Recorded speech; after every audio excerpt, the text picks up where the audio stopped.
മയ്യത്ത് നിസ്കാരം അതിൻ്റെ റൂഹ്, അതിൻ്റെ കാതൽ എന്ന് പറയുന്നത് അതിൽ ദുആയാണ്. മഹാഭൂരിപക്ഷത്തിനും അറിയാത്തതും അത് തന്നെയാണ്. ഞാനൊരു സ്വകാര്യമായ ദുഃഖങ്ങളോട് പറയുന്നത് ഈ ഉമ്മത്തിൻ്റെ, മുസ്ലിം ഉമ്മത്തിനെ കുറിച്ചുള്ളൊരു സ്വകാര്യ ദുഃഖമാണ് ഞാൻ നിങ്ങളോട് പറയുന്നത്. നമ്മളിൽ അങ്ങനത്തെവരുണ്ടാകാൻ പാടില്ല.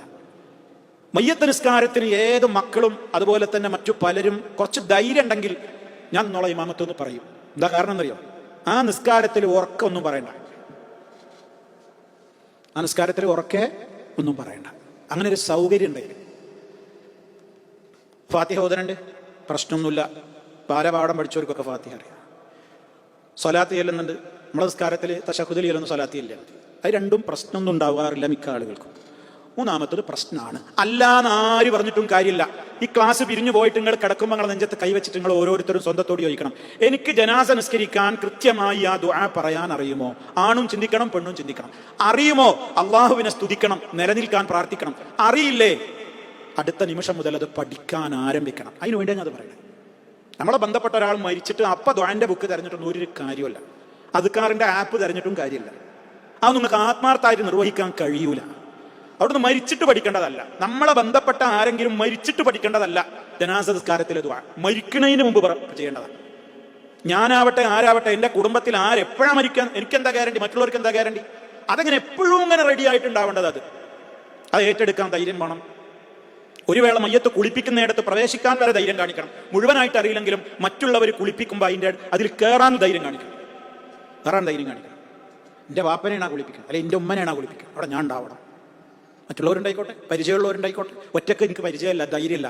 എന്നാലും മൂന്നാളുണ്ടോ, നാലാമനായി നിങ്ങൾക്ക് കയറണം. നമ്മളെ ബാപ്പനെ, നമ്മളെ അമ്മനെ, നമ്മളെ ബന്ധപ്പെട്ടവരെ അവസാനമായി അണിയിച്ചൊരുക്കി പറഞ്ഞയക്കുന്ന, എന്നൊന്നും ജീവിതത്തിൽ മരണം വരെ നമ്മുടെ മനസ്സിൽ ഇങ്ങനെ തെളിഞ്ഞു നിൽക്കുന്ന ചിത്രമാണത്. അപ്പൊ അതൊക്കെ വലിയ കാര്യങ്ങളാണ് ജനാസയുമായി ബന്ധപ്പെട്ട്. അപ്പൊ ജനാസ നിസ്കാരത്തെക്കുറിച്ച് പല ആളുകൾക്കും അറിയില്ല. നമ്മൾ ഒരുപാട് കരഞ്ഞിട്ടൊന്നും ഒരു കാര്യമില്ല. ഒരു മൂലൊക്കെ കിടന്നു കരഞ്ഞു, നിന്ന് കരഞ്ഞു, പൊട്ടിക്കരഞ്ഞു, മാഫി ഫായിദ, അവിടെ ഒന്നും കാര്യമില്ല. അവർക്ക് വേണ്ടി ചെയ്യേണ്ടത് ധൈര്യസമേതം ചെയ്യാൻ. ഖബറിലിറങ്ങാൻ ചാൻസ് കിട്ടോ? ഖബറിലിറങ്ങണം. പരിചയമുള്ളവർ ഇറങ്ങിക്കോട്ടെ, കൂടെ നമ്മൾ ഇറങ്ങാം. ഒരു തലക്ക മയ്യത്ത് പിടിക്കാൻ ഞാനും ഇറങ്ങാം. അതൊക്കെ ശീലിക്കണം ഈ ഉമ്മത്ത്. ശീലിക്കണം, ധൈര്യം കാണിക്കണം. അവിടെ ഒന്നും നമ്മൾ വിട്ടുമാറി നിൽക്കരുത്. പിന്നെ കുറെ കാലം കഴിഞ്ഞിട്ട് കയറിച്ചിടുന്ന കാലത്ത് കിട്ടുന്ന അവസാന ചാൻസാണ്. അതൊക്കെ നമ്മൾ ശ്രദ്ധിക്കേണ്ട കാര്യങ്ങളാണ്. വേറെ ഏറ്റവും പ്രധാനമാണ് ഈ പറഞ്ഞ ഈ കാര്യങ്ങൾ. ജനാസ നിസ്കാരം ഓരോരുത്തരും ചോദിക്കും. അള്ളാഹുവിന്റെ റസൂല് പഠിപ്പിച്ച ആ ദുആ സഹാബത്ത് പറയാണ്. അത് ഞങ്ങളിങ്ങനെ കേട്ടപ്പോ അള്ളാഹിന്റെ റസൂല് ആ ജനാസക്ക് വേണ്ടി ഇങ്ങനെ പ്രാർത്ഥിക്കുന്നത് സഹാബത്ത് കേൾക്കാൻ വേണ്ടിയിട്ട് കുറച്ച് ഉറക്ക നബി അതിങ്ങനെ ദുആ ചെയ്തു എന്നാണ് ചരിത്രത്തിൽ. നിസ്കാരം കഴിഞ്ഞപ്പോൾ സഹാബിമാര് പറയണേ, എന്താ പറഞ്ഞറിയോ? ആ കിടക്കണ മയ്യത്ത് ഞാനായെങ്കിൽ ഞാൻ കൊതിച്ചു പോയിന്ന് അള്ളാഹിന്റെ റസൂലിന്റെ ആ ദുആ കേട്ടിട്ട്. അങ്ങനത്തെ മുത്ത് ആശയങ്ങൾ അടങ്ങിയ സുപ്രധാനമായ എന്തൊക്കെ കാര്യങ്ങൾക്ക് വേണ്ടിയാണ് നമ്മൾ ആ മയ്യത്തിന് വേണ്ടി ദുആ ചെയ്യുന്നത്?